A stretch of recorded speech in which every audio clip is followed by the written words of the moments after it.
Okay, the question we are looking at today is how to let go and trust God. Now, I found something really cool. I stumbled across an interview on medium.com from Chris Connors. Super cool guy, very similar to what I'm doing, and he's got some insights that will really help with this.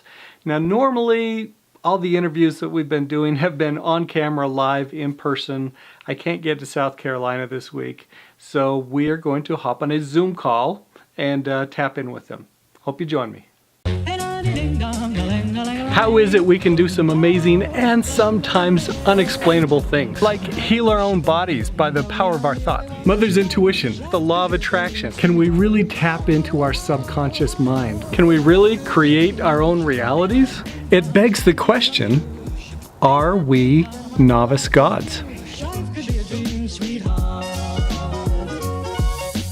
All right, thank you so much for joining me. I have a friend of mine, a new friend of mine, Chris Connors, who I've just been introduced to on our call today.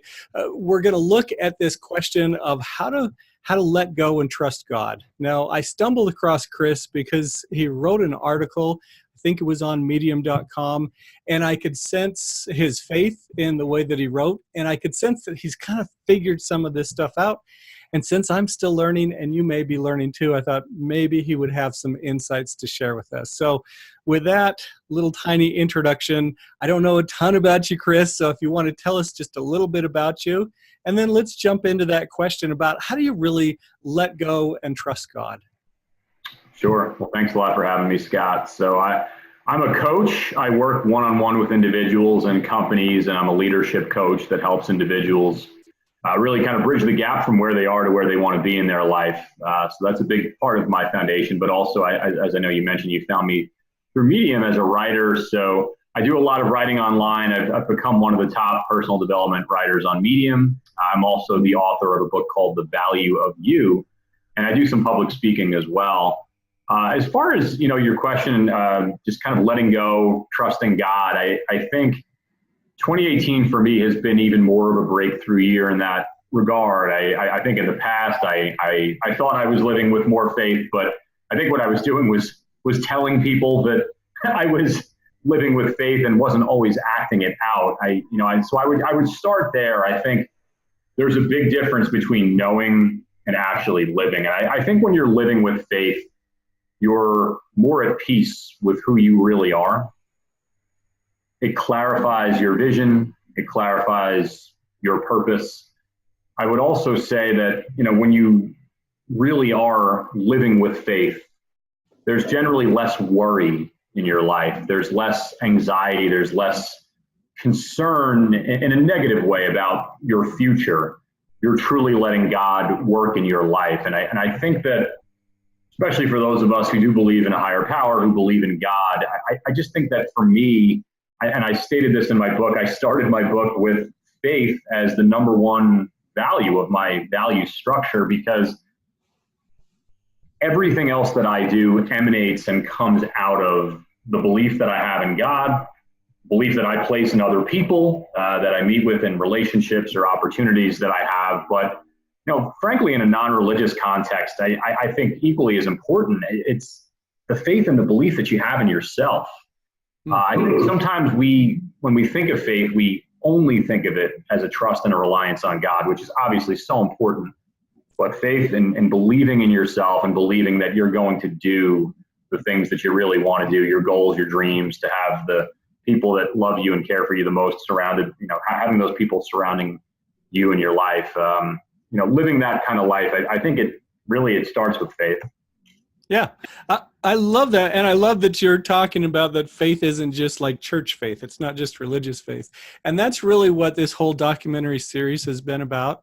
I've realized that faith is a power. And I think we have more power within us that we don't really tap into. And so, throughout this documentary series, I'm exploring what it is we can really do, what more power is just locked within us that we just need to kind of figure out how to tap into. So I love that you are looking at faith as a power, and how do we really use that in our lives? Absolutely. So one of the challenges that I've had is, I believe in God. I have faith in God, and I'm not really sure which part, like when I'm doing personal development stuff, when I'm trying to enrich my life and make it better, I'm not sure which part is mine and which part is God's. Do you know what I mean? And so one of my questions is, how do I, like visualize something, work to consciously create something, and and I get to a point where I know what I want and I'm designing it in my mind, but then how do I let go? How do I just let him take it from there? Do you have insight on that, Chris? For me, some of the thoughts that come to mind, Scott, I think there is an inextricable link between faith and the actions that we take. We could sit around and believe, all that we wanted, that things would work out. And I'm talking more from a personal development standpoint, certainly here, that, when it comes from our purpose or living the life that we want, or, having the right relationships, opportunities in our lives. I just wanted to make sure I clarified that up front. And I think, really, we rely on God when we know we're not strong enough to carry it out ourselves. And then God also empowers us to do those things. And I think sometimes when we do really amazing things in life, I think all of us can look in the mirror and say, did I really do that? Was that really me?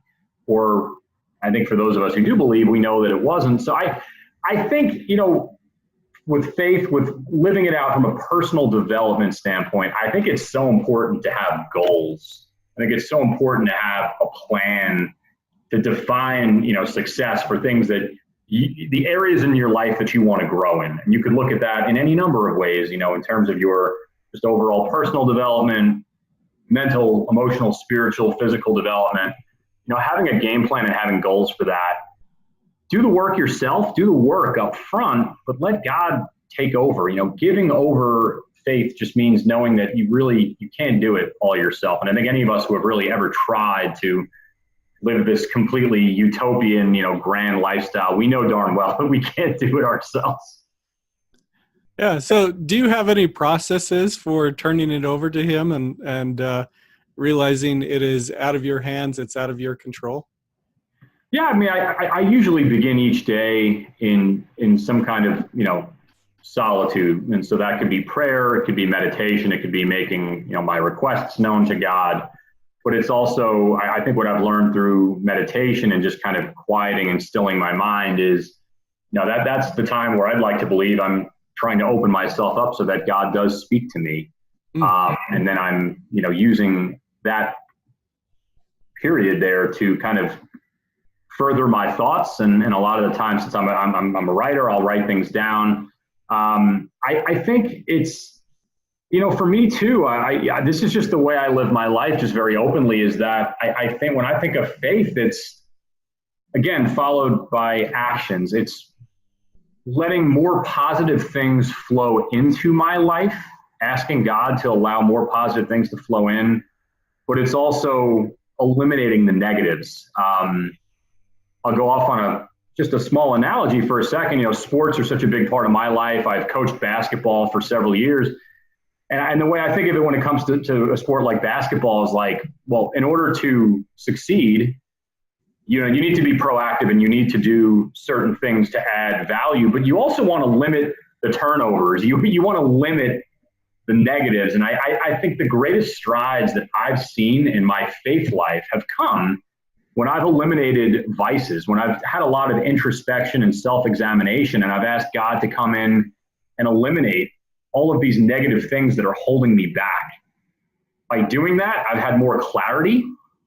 And furthermore, I've seen his presence in my life more. I've started to feel, his power at work in my life. I've seen turnarounds, that only I would know on a personal level, and how I view myself, how others view me, and the way that, I'm carrying out the real plan that I believe he has for my life, that I'm trying to personally, physically do myself. When I look back at that plan, I'm like, I'm doing these things. And I do believe that it's equally as much positively the things that you continue to keep overflowing, but it's also limiting and eliminating those negative things that were blocking you from living a greater life of faith. That's cool. Now, how much is journaling a part of your process? Like, is journaling a part of your morning routine? What do you do with journaling? Yeah, I think it always kind of was. I've always been someone that, even like in job interviews that I've had, I have a notebook with me, and I think just at my core, I'm a writer. So I guess to anyone watching, you might be familiar with the acronym SAVERS that comes from The Miracle Morning by Hal Elrod. And so S being silence, A being affirmations, V visualization, E exercise, R reading, and then S is scribing. And so when I came across that acronym, I was like, man, this is really a great way to have a routine to back up a plan, to back up the belief in the faith that you have in yourself, that you have in God. And I realized that I was already doing a number of those things, and it just kind of further impressed upon me, like, in that instance of having a routine, I think so much of where writing comes in and having a journal is for self-reflection. You're able to express yourself in written form, helps you to reflect back on your day, make sure that you're on the right track. So yeah, I think that, having a journal, being able to write out your thoughts. And in my case, a lot of the time, a lot of these thoughts and things that I've written out, I've converted them into articles. I've converted them into thoughts that, I thought more creatively on eventually and turned into my book. Oh, very cool. And now, have you had any experiences where you've been working really hard at something, you've been prayerful about it, and you have turned it over to God, and you've seen like that He's able to do more with it than you were able to do on your own? Just kind of, do you have any example stories of success with that? Again, I know I've talked about the book, and I'm not totally here to push the book, but I think that that's a great example of something that, even as I look back now, it's like, man, that took a lot of work and dedication. And I know that in the past, one of the things that, and I talked about eliminating negatives and getting rid of things that hold us back. One of my vices earlier on in my youth was just laziness. It was just kind of not actually going after the things that I wanted to do most, not pursuing my passions. And I think, believe me, it took years, for really letting God in. And I can't even tell you how many times that I said, please just help me to become more industrious, help me to work harder, help me to become more clear around the things that I want to do most. And, I think that even when we don't always recognize, I think being able to truly recognize His presence in the moment that it's happening is a special gift. And sometimes we have it, sometimes we don't.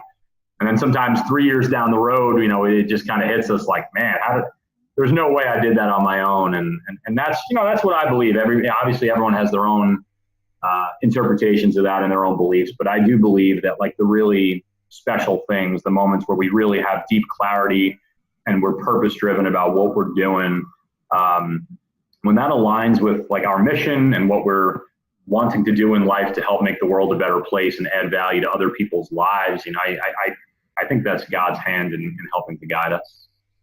Awesome. That is super helpful. So last question here. How do people find you? It sounds like you've got an amazing book. I didn't catch the title. But then, share with our listeners how they find you so that they can kind of dive deeper in with you. So just, I guess, 2 ways. One, the book is called The Value of You, The Guide to Living Boldly and Joyfully Through the Power of Core Values. So you can find The Value of You on Amazon. You could search Christopher D. Connors, or you could search by the name of the book and find me. So I've had a lot of success with the digital, the ebook on Amazon. And I would say just, find me on my website. My name is Christopher D. Connors, and it's just chrisdconnors.com. And then as well, if you just go to medium.com, where there's a lot of writing, search by my name. Like I said, I'm one of the top personal development writers on the site, and I've written pretty extensively on Medium over the last several years. Awesome. Well, I hope that helps you guys as you're looking at these questions of how to unlock the the hidden potential within you. I think you have more greatness than you've ever imagined that you can tap into. And so much of that is really learning how to use faith in the right way. So hopefully that helps you, and I'll see you on another episode of Are We Novice Gods? What do you think? You've heard our thoughts. Now let's hear yours. In the comment section below, share what impressions came to your mind. What did you get out of this? If you have had thoughts to take action, please do so. Always listen to your inner voice. It's your ultimate guidance system. Of course, the best place to take action is at scottwilhite.com, because if you join me for a free web class, I will reward you by sending you my purpose planner so you can have a physical guide to help you get in touch with your inner guide. What if you are a God in the making? That would mean there's purpose to your life, meaning to your challenges. You have a great work to do. May you have the courage, faith, and power to become who you were truly meant to be. See you next time.